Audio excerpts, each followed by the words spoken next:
Hey guys, what is going on? Sharp Thinking here. Real quick, I wanted to do a video on this guy. This is the ESEE Izula. It does not have the handles on this. They are available as an aftermarket option, but I have a lot of questions about this thing. Now, this is a knife that people love, and I'm not trying to be that guy here, but I, for the life of me, do not know what this knife is for. I don't get it. This is on loan to me from a buddy. I've carried this a couple of times. So I guess we'll get into it. This is obviously a small fixed blade. Most of you guys, if you don't already own one, you've at least handled one. We'll do some size comparisons here to start off. Here it is against a 3-inch XM18. And the native 5 G10. So smaller than both of those. I actually don't own a knife. Actually, I do have a Dragonfly. I think it's in my backpack. And here it is against a Delica, basically a Delica. This is a Salt one. So pretty small. And that's not the issue here.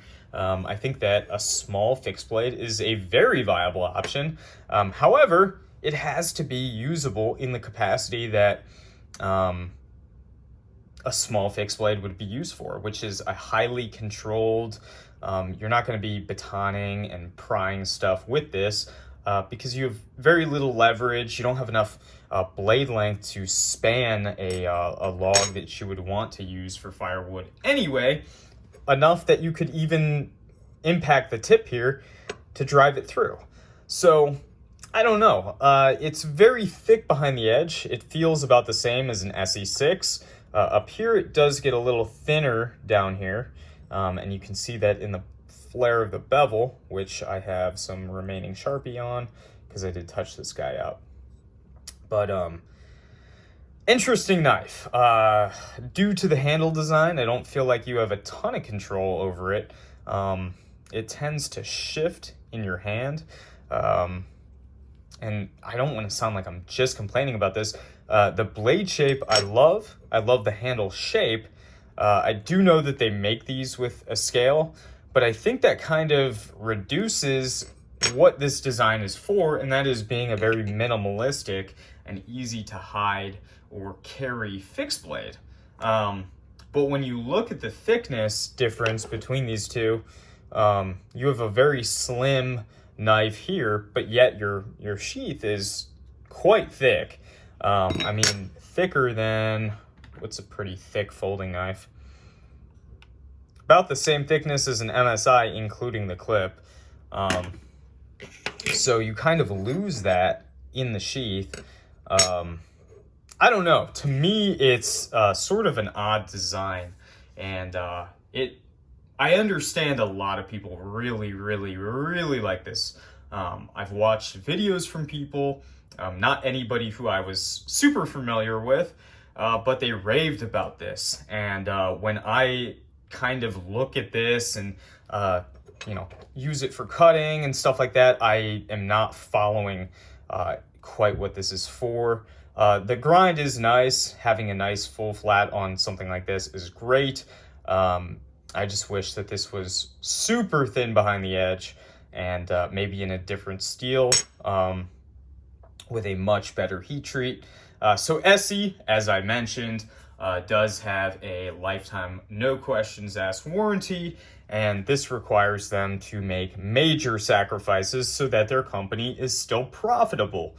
Now this is, I don't know the exact HRC of this model, but I know that my buddies, Gerald and some of the HRC guys have tested these, and they have poked at like 56, and 56 is not nearly hard enough for 1095, especially in a knife designed like this. If I were to redo this knife in a different steel, I would probably pick M4, something like that, maybe do a little bit softer so that you could still pry with it and whatnot. I mean, I'm not an expert, I'm not a knife maker, but to me, something like this, I would want it in not 1095 at 56 HRC, because frankly, I don't want any knife in 1095 at 56 HRC, which is the same complaint that I had with this. And sorry about that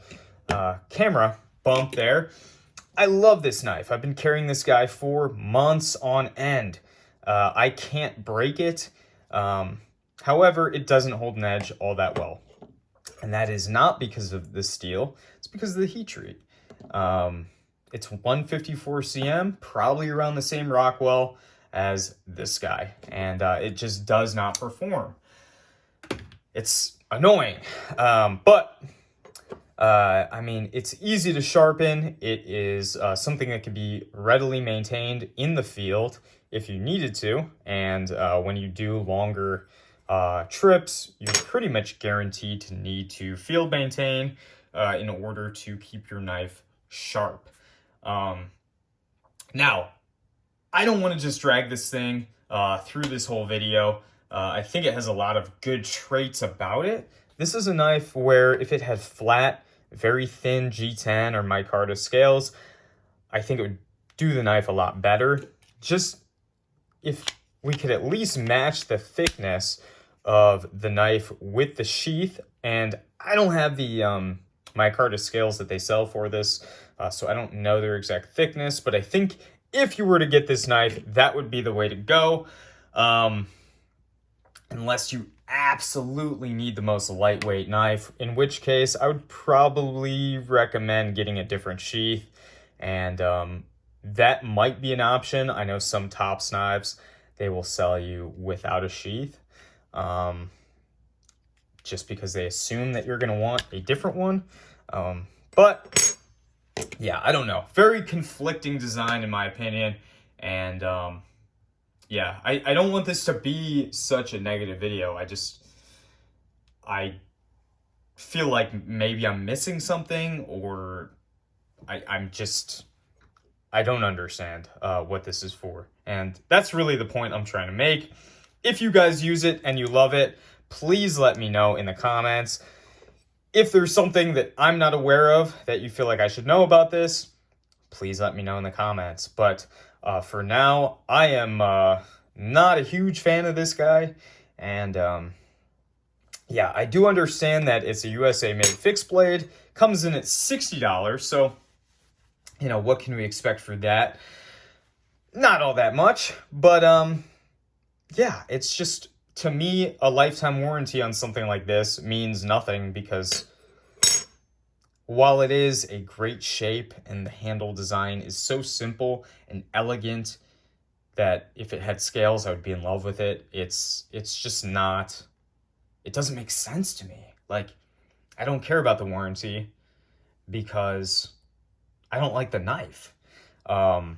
But here, I'm gonna end the video here before I get myself in too much trouble with the ESEE boys. Most of ESEE's designs are amazing. They have a lot of real world use behind them. A lot of cool guys with cool jobs use them, and they know a hell of a lot more than me, which is why I'm asking you guys, what is this for? So with that being said, I will see you guys in the next video. Bye now.